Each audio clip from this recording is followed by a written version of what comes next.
Hello my lovely viewers, তোমরা সবাই কেমন আছো? আশা করি সবাই অনেক ভালো আছো আর আমিও অনেক ভালো আছি। চলে আসলাম নতুন একটা ভিডিওর সাথে, নতুন একটা রেসিপির সাথে। তো চলো ভিডিওটাকেও স্কিপ করো না, স্কিপ না করে পুরো ভিডিওটা দেখতে থাকো, আশা করি ভালো লাগবে। তোমরা দেখতেই পাচ্ছ সব প্রসেসগুলো একে একে হয়েই যাচ্ছে। আমি তোমাদের বোঝার জন্য স্ক্রিনে লিখেও দেবো, ঠিক আছে? তো দেখো আমি সুন্দরভাবে মাংসটাকে মাখিয়ে নিচ্ছি। আজকে নতুন আমি ফার্স্ট টাইম বানাবো চিকেন শিক কাবাব।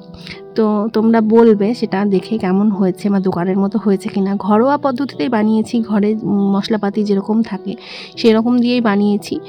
আসলে অনেক ভিডিওতে দেখেছি অনেক রকমের মশলাপাতি দেয়, কিন্তু আমি সেসব ইউজ করিনি, ঠিক আছে? আমি আমার মতো করে করার চেষ্টা করেছি।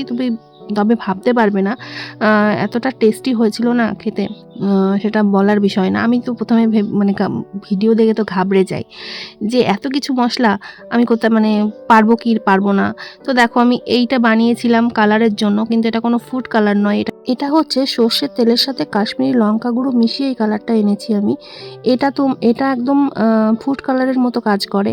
তো এটা যদি আমি মাংসের মধ্যে আলাদা আলাদা করে দিতাম সেই কালারটা আসতো না, যে কালারটা এখন এসেছে। দেখো পুরো একদম দোকানের মতো যেরকম কালার হয় ঠিক সেরকম কালার চলে এসেছে, তোমরা দেখে বুঝতেই পারছো। তো এটাকে এবার একে একে শিকের মধ্যে পুড়ে নেব সবগুলো সাইজ করে। আমি খুবই অল্প পরিমাণে করেছিলাম, ফার্স্ট টাইম যেহেতু করছি একদমই অল্প পরিমাণ ছিল।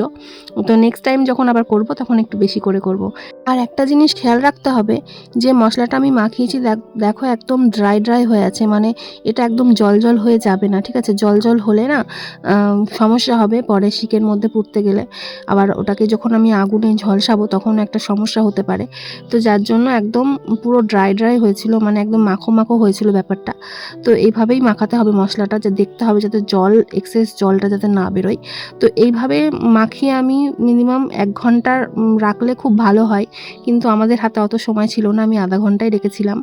তো তোমরা চাইলে 1 ঘন্টা রাখলে আরও ভালো হবে জিনিসটা। তো যাই হোক দেখো আমি একটা একটা করে শিকের মধ্যে সব কাবাবগুলো পুড়ে দিচ্ছি। যেহেতু ফার্স্ট টাইম করছি সেহেতু আমার কাবাবগুলো খুবই অল্প পরিমাণ ছিল, তার জন্য আমার 3টে শিকের মধ্যেই পুরোপুরি হয়ে গেছিলো। আর যারা বেশি পরিমাণ করবে তাদের তো বেশি করে শিক লাগবে। তো যাই হোক আমার দেখো হয়ে অলমোস্ট হয়ে গেছে সবগুলোই, সব পুরোপুরি সমান সমান করে ভাগ করে 3টেতে আমি নিয়ে নিয়েছি আর কি, গেঁথে নিয়েছি। তো চলো এবার উনুনের কাছে যাওয়া যাক। আমি এটাকে উনুনেই পোড়াবো, আর কাঠকয়লা করেই পোড়াবো, ঠিক আছে? তো আমি এটাকে উনুনেই পুড়িয়েছি আর কি। তো এর মধ্যে কাঠকয়লা ফেলে দিয়েছিলাম যাতে ফ্লেভারটা আসে, স্মোকি ভাবটা আসে কাঠকয়লার। তো দেখো এইভাবে করেছি। আর ওপর দিয়ে আমি বাটার ব্রাশ করছিলাম যাতে জিনিসটা আরও টেস্টি হয়। বাটার ব্রাশ করলে না গন্ধটাই আলাদা চলে আসে, ঠিক আছে? তো এইভাবে উল্টে পাল্টে ভালো করে বাটার ব্রাশ করতে হবে আর উল্টে পাল্টে দিতে হবে। এত সুন্দর হচ্ছে জিনিসটা, আমি ভাবতে পারিনি এতটা সুন্দর হবে। তো আবার উনুনে। তো যাই হোক চলো দেখতে থাকো। দেখো উল্টে উল্টে দিচ্ছি আবার বাটার ব্রাশ করছি, এই করছি সারাক্ষণ ধরে। তো বেশিক্ষণ টাইম লাগেনি এটা করতে। তো দেখো কতটা সুন্দর হয়েছে, একদম পুরো দোকানের মতো হয়েছে, তাই না? তো দেখো এই যে পুরোপুরি হয়ে গেছে, যেহেতু দুটো প্রথমে দিয়েছিলাম। তো 3 নম্বরটা এখনও হয়নি, 3 নম্বরটা হতে এখনও বাকি আছে। তো আমি দুটো হয়ে গেছে, দুটো তুলে নেব। আর যেটা হয়নি সেটাই ভালো করে করব।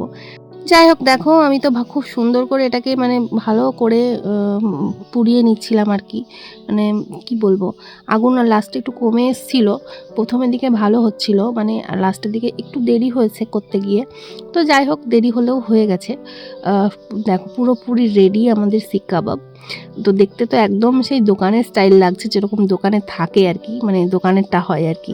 তো দোকানের থেকেও আমার মনে হয় বাড়িটা ভীষণ টেস্টি হয়েছিল। আর উপর দিয়ে লেবুর রসটা একটু ভালো করে দিয়ে নিলাম। আর যেটুকু বাটার বাটিতে ছিল দেওয়ার পর সেই বাটারটুকুও দিয়ে দিয়েছি যাতে জুসি ভাবটা আসে, ঠিক আছে?